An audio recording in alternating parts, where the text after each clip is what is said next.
Sebelumnya, kalian subscribe dulu channel ini agar kalian tidak ketinggalan video terbaru dari channel kami.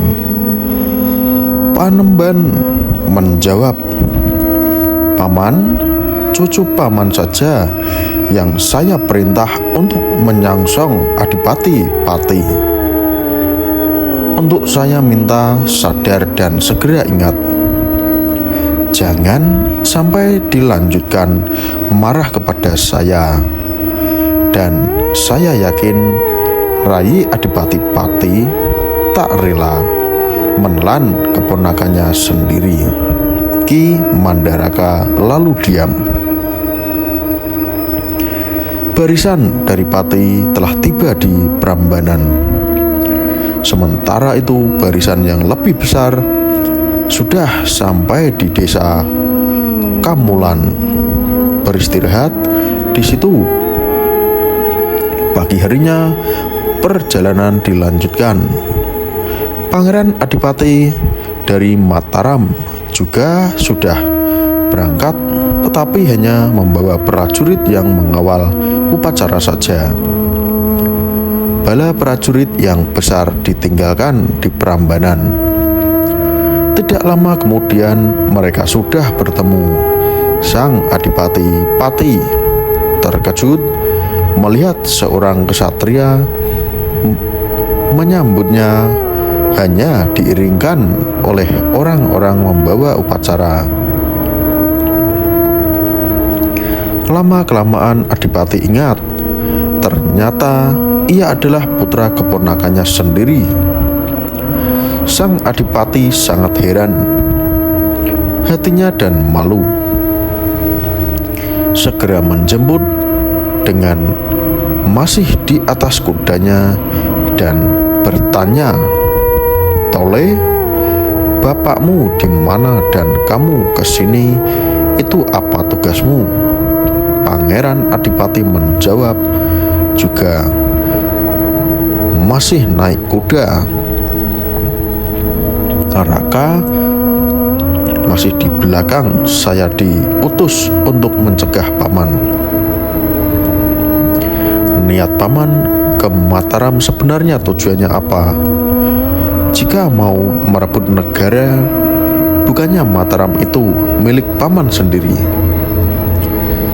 "Sama juga di Pati. Paman sebaiknya kembali saja." Sang Adipati Pragola menjawab dengan membuang muka,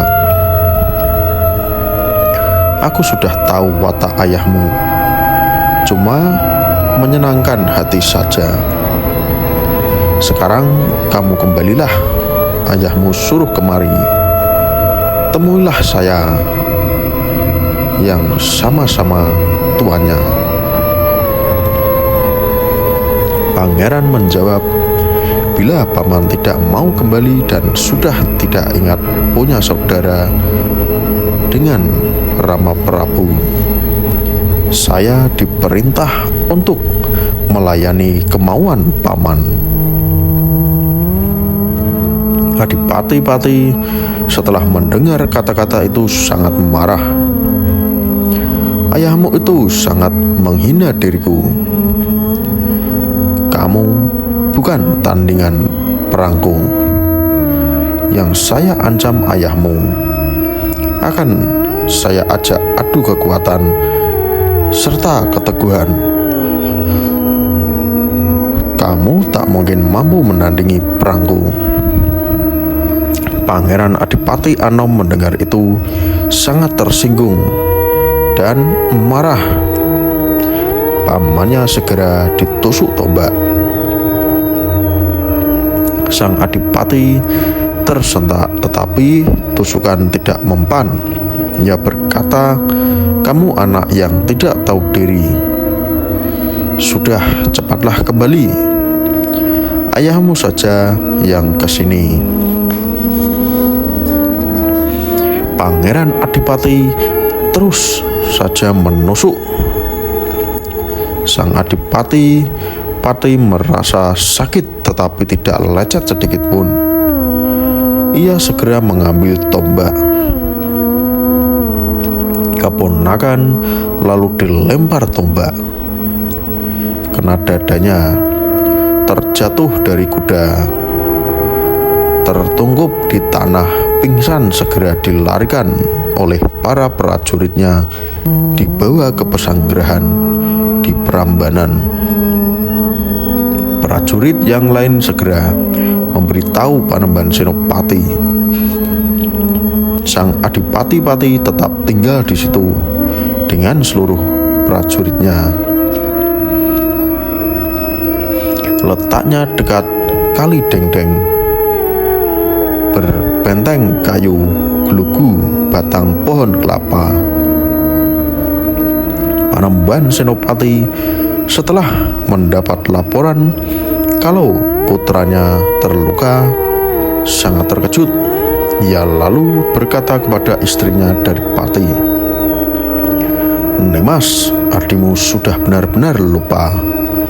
Tandanya sampai hati menombak keponakannya. Istrinya menjawab, "Jika demikian, saya juga rela atas matinya Rai Paduka, sebab sudah jahat." Panembahan segera berpakaian perang. Setelah selesai, lalu berangkat bersama para prajuritnya, semuanya berkuda. Perjalanannya saling mendahului. Tiba di Prambanan, sudah malam. Sang Senopati beristirahat sejenak sambil mengatur barisan. Setelah sudah siaga semua, berangkatlah mereka larut malam. Ki Mandaraka tidak ketinggalan. Gerakan pasukan sudah mendekati benteng pertahanan Adipati-pati. Bala Mataram gemuruh bersorak. Kiai Bicak dipukul bertalu-talu, suaranya bergaung, jauh terdengar barisan pati geger. Berlari tunggang langgang, tidak tahu tujuan. Panembahan akan masuk ke benteng, tapi tidak menemukan pintunya. Ki Adipati Mandaraka menghunus kerisnya bernama Kiai Culik, lalu ditebaskan di benteng gelugu. Rantas jadi tiga. Mandaraka menunjukkan jalan ke dalam benteng kepada Senopati. Beliau segera masuk bersama seluruh prajuritnya dengan naik kuda dan mengamuk. Bala Daripati tidak sempat membalas, akhirnya banyak yang mati. Sang Adipati dengan prajuritnya yang masih hidup diberikan lari, tetapi terhalang oleh Kali Dengkeng yang sedang banjir ladu. Mereka terjun ke sungai, ditelan air, hanyut tak tahu rimbanya. Sang Adipati berhasil menyelamatkan diri. Sampai di Pati, Panembahan Senopati melacak larinya. Sesampainya di Pati, sang Adipati lalu minta bantuan kepada bupati di sekitarnya yang dekat-dekat. Mereka juga mau membantu dan berbaris di batas kota Pati. Panembahan Senopati datang kemudian, perang pun terjadi.